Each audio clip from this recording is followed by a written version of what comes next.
வணக்கம் மக்களே. Nita form India சேனல்லேருந்து இன்றைய பதிவு பார்த்திங்கன்னா, இன்றைக்கி விலை பாருங்கள். மல்லியோட விலை தென்காசி சங்கரன் கோவில், அதுக்கப்புறம் பார்த்திங்கன்னா திருவண்ணாமலையிலலாம் பார்த்திங்கன்னா சரியான விலைங்க. நம்ம மருந்து, இந்த மருந்து 3 காம்பினேஷன் மருந்து நாங்கள் அடித்தோங்க. நல்ல ஒரு ரிசல்ட்டு. மவுண்ட் எனர்ஜி, இது வந்து ஆல்ஃபா மைத்ரேன் ஸ்டாப் பிராண்டு, அதுக்கப்புறம் ஸ்க்ராத்தே, இது சரியான நல்ல பிராண்டுங்க. நீங்கள் இந்த 3 மருந்து கூட நீங்கள் பயன்படுத்தலாம். பூச்சி மருந்துக்கு எப்பவுமே வந்து ஒரே மருந்து பயன்படுத்தணுங்கிறது அவசியம் இல்லை. நான் மறுபடியும் உங்களை இந்த வீடியோவில் பதிவு பண்ணுறது அதுதான். ஏன்னா நான் வந்து ஒரு தடவை வந்து ரொம்ப காஸ்ட்லியான மருந்து நான் அடிப்பேன். இது வந்து 1 ஏக்கர் தோட்டம். இது நம்மளுது 30 சென்ட் தனியாக இருக்குது, 1.25 ஏக்கர் தனியாக இருக்குது, காக்கடன் தனியாக இருக்குது, அப்படி சொல்லிட்டு வச்சுருக்கோம். இதில் வந்து இன்னொன்று என்னென்னு பார்த்தீங்கன்னா, நான் உங்களுக்கு சொன்ன மாதிரி ஒரு தடவை காஸ்ட்லியான மருந்து வாங்கி அடிப்பேன். ரெண்டாவது செகண்ட் வீக் வந்து பார்த்திங்கன்னா கொஞ்சம் விலை கம்மியானது. அது என்னான்னு கேட்டிங்கன்னா, மோனோக்ரோட்டோபாஸ், சாப் பவுட்ரு, தைமத்தேசியமு, சம்டைம் அசிபெட்டு இல்லை கிளாஸ், இதில் எதனா ஒன்று வாங்கி நாங்கள் அடிப்போங்க. அப்புறம் அடுத்த வாரம் பார்த்திங்கன்னா, இப்போ நம்ம சொன்ன மாதிரி ஆல்ஃபா மைத்ரேனு, மவுண்ட் எனர்ஜி, பேந்தால், அப்புறம் வந்து தைமத்தேசியம், இந்த மாதிரி இது மாற்றி அடிக்கணுங்க. அது நம்ம ஏன்னு கேட்டிங்கன்னா, கொஞ்சம் பொருளாதாரத்துலேயும் கொஞ்சம் செலவு கம்மி பண்ணுறது ஒரு ஸ்ட்ராட்டஜி அது. ரெண்டாவது, நிஜமாக நம்ம தோட்டத்தில் வந்து பிரச்சனை இருக்குது, நிறையா பிரச்சனை இருக்குது அப்படின்னா, நம்ம கொஞ்சம் கிரேசியா, சிமோடிஸு, இந்த மாதிரி மருந்துக்கெல்லாம் போகலாம். கொஞ்சம் விலை கூட.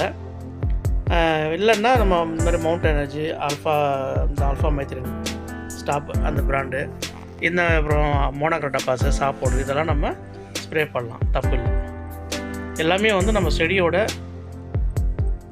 இது வச்சு தான், குவாலிட்டி தான். ரொம்ப வந்து நோய் தாக்குதல் இருக்குதுன்னா கொஞ்சம் நம்ம வந்து கிரேசியா மாதிரி மருந்துக்கு போகிறது பெஸ்ட்டு. கிரேசியா, தைமத்தேசியமு, மவுண்ட் எனர்ஜி, இல்லை வந்து பேந்தால், இது கண்டிப்பாக அடித்தே ஆகணும். அதுக்கப்புறம் வந்து பார்த்திங்கன்னா ஹெட்சல் மாதிரி மருந்து கூட ஃபர்பனோபாஸ் இருக்குது. அதிலெல்லாம் வந்து நல்ல மருந்து. நம்ம சொல்கிற எல்லா மருந்தும் அப்படி நீங்கள் வந்து எழுதி வச்சுக்கிட்டு ஒரு 3 மருந்து 2 மருந்து அப்படி மாற்றி நீங்கள் அடிங்க. ஒரு வாரத்துக்கு 2-3 மருந்து அடிக்கும்போது கூட வந்து ஆல்-19 19 வந்து அடிச்சிக்கிங்க. அந்த மாதிரி மருந்து நம்ம சேர்ந்து அடிக்கிறதுல வந்து தப்பு கிடையாது. ரெண்டாவது வந்து பார்த்திங்கன்னா, நம்ம வந்து நம்ம ஸ்ப்ரே பண்ணுறதுக்கு முக்கிய காரணம், நம்ம செடியை வந்து புழு தாக்குதலேருந்து பூச்சி தாக்குதலேருந்து காப்பாற்றுறதுக்கு வேண்டிதான். இலை முடுக்கு, இலைப்பேனு, வால்பேனு, அப்புறம் மொக்குப்புழு, இந்த மாதிரி இந்த பிங்க் கலரில் வர பூ இருக்குது பார்த்திங்களா, அதெல்லாம் நம்ம வந்து தடுக்கிறதுக்காக தான். இப்போ பிங்க் கலர் பூ வரதெல்லாம் வந்து பார்த்திங்கன்னா ஃபர்பனோபாஸ் ஹிட்செல்லு, அது பிராண்டு வந்து ஹிட்செல்லு. அதில் வந்து ஃபர்பனோபாஸ்ன்னு சொல்லிட்டு ஒன்று இருக்கும். அது நல்ல காம்பினேஷன். அந்த மருந்து வாங்கி அடித்து பாருங்கள், நல்லா ரிசல்ட் நல்லாயிருக்கும். நிறையா பேர் கேட்டிருந்தீங்க, நீங்கள் அதில் பாருங்கள், அது நல்லாயிருக்கும். நம்ம ஏற்கனவே அந்த ஃபோட்டோலாம் நிறைய போட்டிருக்கோம் நம்ம வீடியோவில். நீங்கள் வேணால் சர்ச் பண்ணி பாருங்கள், நிதா ஃபார்ம் இந்தியா சேனல், அப்படி இதெல்லாம் பாருங்கள். அடுத்த போல் வந்து பார்த்திங்கன்னா, இப்போ விலை வந்து ரொம்ப அளவுக்கு அதிகமாக 2000 3000லாம் போயிட்டுருக்கு. திருவண்ணாமலையிலேயே 4000 4500 போயிட்டுருக்குது. சவுத்துலலாம் பார்த்திங்கன்னா 7000 7500 போயிட்டுருக்கு. ஏன்னா சவுத்தில் வந்து மழை தாக்குதல் ரொம்ப கூட இருக்குன்ற காரணத்தினால அங்கே வந்து விலை மல்லி வரவு வந்து ரொம்ப கம்மியாக இருக்குது. இப்போ நம்ம தோட்டமே வந்து பார்த்திங்கன்னா நல்லா பூ வந்துக்கிட்டு இருந்ததுங்க. இந்த நவம்பர் மாதம் இறுதி வாக்கிலெல்லாம் நல்லா பூ வந்துக்கிட்டு இருந்தது. செடி ஃபுல்லாக நல்லா பூவாக தான் இருந்ததுங்க. ஒரு மழை வந்து வெள்ளம் வந்தது, கொஞ்சம் பூவெல்லாம் அடிச்சுட்டு போயிடுச்சிங்க.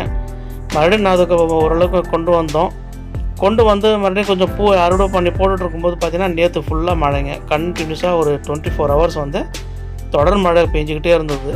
இந்த தொடர் மழை பெய்யும் போது என்ன வரும்னு பார்த்திங்கன்னா, செடியில் இருக்கிற மொத்த பூ வந்து உதிர்ந்து போகுதுங்க. இது ஒரு பெரிய ஒரு ட்ராபேக்காக இருக்குது. ஆனால் நண்பர் சில பேர் சொல்லியிருந்தாங்க, நவம்பர் டிசம்பர்லாம் பூவே வராதுன்னு. அதெல்லாம் நம்புகிற மாதிரி கிடையாது. நவம்பர் டிசம்பரில் பூ வரும். என்ன ஒரு காரணம்னு கேட்டிங்கன்னா, நமக்கு இந்த இயற்கை பேரிடர் வரும்போது, இந்த மழை பெய்யும்போது நமக்கு அந்த பூ நிற்கலை. நான் பட்ட இப்போ அனுபவத்தில் நான் சொல்கிறது இதுதான். நம்ம தோட்டத்தில் செடி முழுக்க பூவாக இருந்ததுங்க. ஃபுல் செடி பூத்து குலுங்கிட்டு இருந்தது. நல்லா அறுவடை வந்துட்டு இருந்தது. சரி, மழை வந்ததுக்கப்புறமா போயிடுச்சிங்க. அதனால் வந்து பார்த்திங்கன்னா ஒரு தோட்டம் 30 சென்ட் அளவில் வந்து மேலே கட் பண்ணி விட்டுலான்ட்டு இருக்கேன். இந்த 1 ஏக்கரில் இப்போ அறுவடை வந்து ரெடி பண்ணிகிட்ருக்கோம். இந்த மழை பெஞ்சு போச்சுங்க. இப்போ மறுபடியும் மருந்து அடித்து உரம் போட்டு தான் மறுபடியும் அதை கொண்டு வரணும். ஏன்னா ஜனவரி எண்டு வரைக்கும் நல்லா ரேட்டு போவோங்க. இது வந்து பார்த்திங்கன்னா காக்கடான்னு, இதுவும் இதே மாதிரி தாங்க. நல்லா வளர்ச்சி இருந்தது, மொக்கு நிறைய அரும்பு இருந்தது.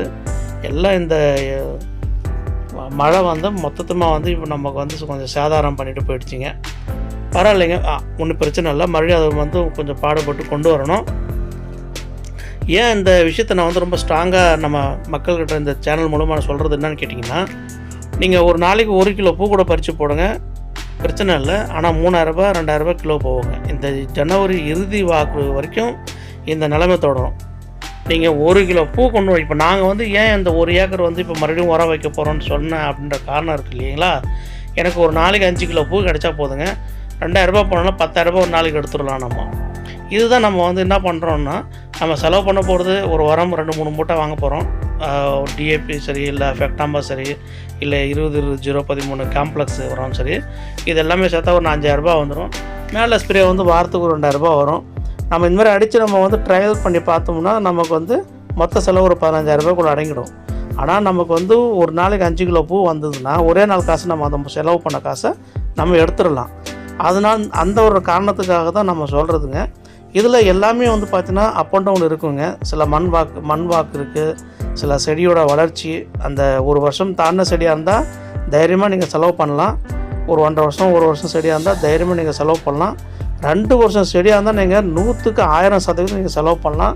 நிச்சயமாக உங்களுக்கு பூ வரும். ஏன்னா பெரிய செடியில் 100% வந்து பூ வரும். இது நான் வந்து உறுதியாக சொல்கிறேன்.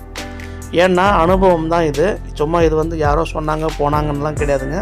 ஏன்னா நான் வந்து கிட்டத்தட்ட ஒரு 3 வருஷமாக 4 வருஷமாக வந்து இந்த மல்லியில் வந்து எனக்கு அனுபவம் அந்த அளவுக்கு இருக்குது. அதனால் எனக்கு எல்லாமே தெரியும். நான் ஒரு பெரிய ஒரு வித்வான்லாம் நினச்சிக்காதீங்க. எனக்கு என்னன்னா, நான் என்ன எனக்கு அனுபவம் கிடைச்சதோ அந்த அனுபவத்தை உங்கள்கிட்ட நான் ஷேர் பண்ணுறேங்க.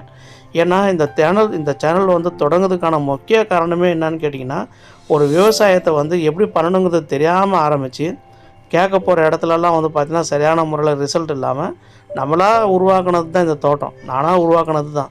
ஒவ்வொன்றா வந்து தேடி பிடிச்சி அது என்ன பண்ணணும் ஏது பண்ணணுன்றதை பார்த்து பண்ணி இப்போ எப்படின்னு கேட்டிங்கன்னா, எனக்கு வந்து கிட்டத்தட்ட மல்லி, குண்டு மல்லி ஆரம்பித்து காக்கடானு, அதுக்கப்புறம் பன்னீர் ரோஸு, பட்டன் ரோஸு, முருங்கை இல்லைங்களா, தென்னை, தேக்கு மரம், சந்தன மரம், செம்மரம், இந்த தோட்டம் இந்த பயிர் பற்றி ஆணி வேற அதுக்கு வேற எனக்கு தெரியுங்க, அத்துப்படியாக தெரியும்.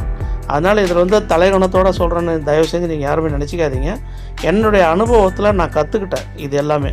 இப்போது நான் வந்து எங்கள் மரத்தில் ஒரு தென்னை மரமாக சரி, இல்லை தேக்கு மரமாக இருந்தாலும் சரி, நம்ம என்ன மனசில் ஒரு நினைக்கிறோமோ இந்த வளர்ச்சி இந்த வருஷத்தில் கொண்டு வரணும்னு நினச்சோம்னா அந்த வளர்ச்சியை எங்களால் கொண்டு வர முடியுதுங்க. அது எப்படி முடியும்னு கேட்டிங்கன்னா, அதுக்கு உண்டான ஒரு ஃபெர்டிலைசர் பேட்டர்ன் தான், உர மேலாண்மை, நீர் மேலாண்மை தான். இதை பாருங்கள், நாங்கள் தொடர்ந்து வந்து தென்னை மரம் நட்டுக்கிட்டே இருக்கேன். 500 மரம் தாண்டியாச்சு. இன்னொரு 500 மரம் வந்து நட போகிறேன். ஒரு 250 கன்று கிடச்சிருக்கு. இன்னொரு 250 தேங்காய் வந்து மறுபடியும் பதியம் போட்டிருக்கோம். இந்த மழை வெள்ளம் வரும்போது பதியம் போட்ட தேங்காயெல்லாம் வெளியில் வந்துருச்சுங்க. மறுபடியும் அந்த தேங்காயெல்லாம் மறுபடியும் பதியம் போட்டிருக்கோம். இப்போ ஒரு 15-20 தென்னங்கன்று நட்டுருக்கோம். இப்போ 250 கன்று நம்மகிட்ட பக்கத்து தோட்டத்தில் இருக்குது. அதை கொண்டு வந்து நட போகிறேங்க. இப்போ இது வந்து பார்த்திங்கன்னா முருங்கை மரம் நான் வந்து லாஸ்ட்டு வீடியோவில் பதிவு பண்ணியிருந்தேங்க. சில மரங்கள் வந்து சாஞ்சிருச்சிங்க. அந்த சாய்ந்த மரத்தெல்லாம் வந்து நாங்கள் என்ன பண்ணியிருக்கோம்னா வெட்டி அதனுடைய கிளையெல்லாம் எடுத்து அந்த கிளையை வந்து ஒரு 300 தண்டாக நாங்கள் வந்து கன்வெர்ட் பண்ணியிருக்கோம். 300 பீஸாக. இன்னும் நாங்கள் வந்து ஒரு 1000-2000 பீஸ் வந்து பிளானிங்கு. இப்போ வந்து ஒரு 300 பீஸ் ஆல்ரெடி நாங்கள் வந்து வெட்டி நாங்கள் நட்டுருக்கோம். எங்கெல்லாம் கேப் இருக்குங்க பாருங்கள். இதெல்லாம் முருங்கைத்தண்டு. இதெல்லாம் தாராளமாக வந்துடுங்க, பிச்சுட்டு வந்துடும். வளர்ச்சியெல்லாம் நல்லா செழிப்பாக இருக்கும். ஏன்னா நமக்கு வந்து என்னன்னு கேட்டிங்கன்னா, ஒரு இடம் கூட சும்மா விடக்கூடாதுங்க. ஏதாவது ஒன்று போட்டுக்கிட்டே இருக்கணும், ஏதாவது ஒன்று வந்துகிட்டே இருக்கணும். இன்கம் மட்டும் நிற்கவே கூடாது நமக்கு. குண்டு மல்லி வந்து எனக்கு இன்கம் மழையினால் நின்று போச்சுன்னா, எனக்கு வந்து முருங்கை இப்போ வந்து சீசன் இல்லைங்க. அதனால் முருங்கை எனக்கு அறுவடை வரதில்லைங்க. பட் ஆனால் நான் வந்து தேங்காய் செல் பண்ணிகிட்ருக்கேன். போன பதிவில் கூட நான் வீடியோ போட்டிருந்தேன். தீபத்துக்கு வந்து நல்லா டிமாண்டுங்க. இளநீரெல்லாம் வந்து நம்ம தோட்டத்தில் வந்து எடுத்துகிட்டு போனாங்க. இன்னும் ஒரு 2000 காய் இருக்குது நம்ம தோட்டத்தில், மரத்தில் இருக்குது. அந்த காய் வந்து ஒரு 15 ரூபான்னு சொல்லி எடுத்துக்கிறாங்க ஒரு இளநீர் வந்து. ஸோ நீங்கள் கணக்கு பண்ணி பார்த்துங்கன்னா இப்போ தெரியும் உங்களுக்கு. ஒரு 10 காய் விற்றாலே 1500 ரூபா, 10 காய் விற்றா 150 ரூபா கிடச்சிரும். நமக்கு வந்து ஒரு 100 காய் விற்றா 1500 ரூபா கிடைக்கும். ஒரு 1000 காய் விற்றா நமக்கு ஒரு 15000 ரூபா நமக்கு கிடைக்குங்க. ஸோ ஒரு வெட்டுக்கு நமக்கு ஒரு 15000 ரூபா கிடச்சா கூட நமக்கு போதுங்க. நமக்கு வந்து பண்ணுற அந்த செலவுகள்லாம் போதும். ஒரு 500 மரம் அப்படி நீங்கள் கன்வெர்ட் பண்ணி பார்த்தீங்கன்னா உங்களுக்கு தெரிஞ்சிடும் எவ்வளோ நமக்கு லாபம் இருக்குது. ஒரு மரத்துக்கு 2000 ரூபா 3000 ரூபான்றது தாராளமாக நம்மளால் சம்பாதிக்கலாம். நமக்கு ஒரு இந்த மாதிரி ஒரு 500 மரம் இருந்தால் ஒரு 15 லட்ச ரூபா நமக்கு லாபம் இருக்குது. நம்ம ஏன் இந்த விஷயத்த வந்து பணத்தோட இந்த வரக்கூடிய வருமானத்தோடு நம்ம பதிவு பண்ணுறோம் அப்படின்னா, எந்த ஒரு விவசாயத்தை விட்டு எந்த ஒரு தொழில் இருந்தாலுங்க, லாபம் என்ன, நஷ்டம் என்ன, செலவு என்ன, அதுக்கு உண்டான ஒரு பராமரிப்பு எல்லாத்தையும் வந்து கணக்கு பண்ணி தாங்க ப்ளஸ் மைனஸ் போட்டு தான் ஒரு பிஸ்னஸே இருக்கும். எல்லா செலவும் போய்ட்டு ஓவர் ஹெட் காஸ்ட் எல்லாமே கழித்து தான் நெட் அமௌண்ட் எவ்வளோ, நெட் அமௌண்ட்லேருந்து அதுக்கப்புறம் ப்ராஃபிட் எவ்வளோன்னு தான் பார்ப்பாங்க. இதுதான் நம்ம விவசாயத்தில் நம்ம பண்ணுறோம். தப்பு கிடையாது இல்லைங்களா? ஒரு விவசாயம் நம்ம பண்ண போகிறோம்னா நம்ம வந்து கஷ்டப்பட்டு எல்லாமே வந்து 0 இன்கம்காக நம்ம இவ்வளோ கஷ்டப்பட போகிறோம். மற்ற எல்லா தொழிலை விட மிக ரொம்ப ரொம்ப கஷ்டமான ஒரு உடல் உழைப்பு உள்ளது விவசாய தொழில் தான். அதில் வந்து வருமானமே இல்லாமல் சும்மா தர்மத்துக்கும் பண்ண முடியாது இல்லைங்களா? நமக்கு ஒரு லாபம் வேணும். ஒரு விவசாயியாக இருக்கிற எல்லோரும் நான் சொல்கிறது புரிஞ்சிருக்குன்னு நினைக்கிறேன் இல்லைங்களா? நம்ம வந்து இது ஏன் சொல்கிறோம் அப்படின்னா, எப்பவுமே வந்து ஒரு லாபத்தோடு தான் ஒரு விவசாயம் அணுகணும். அதனால் வந்து ஃபெர்டிலைசர் வந்து அளவுக்கு அதிகமாக கொட்டிலாம் பண்ணுறாதீங்க. நான் சொன்ன பாருங்க, இயற்கை உரம் சிறப்பானது. மாட்டு எருவு, ஆட்டு எருவெல்லாம் வந்து ரொம்ப ரொம்ப சிறப்பானது. உங்களுக்கு தேவைன்னா என்னோடய வாட்ஸ்அப்பில் நீங்கள் வந்து கால் பண்ணலாம், இல்லை மெசேஜ் பண்ணுங்கள். நான் உங்களுக்கு வந்து ஃபுல் டீட்டெயில்ஸாக உங்கள் பயிருக்கு ஏற்ற மாதிரி நான் வந்து எனக்கு என்ன தெரியுமோ அதை உங்களுக்கு நான் வந்து ஷேர் பண்ணுறேங்க.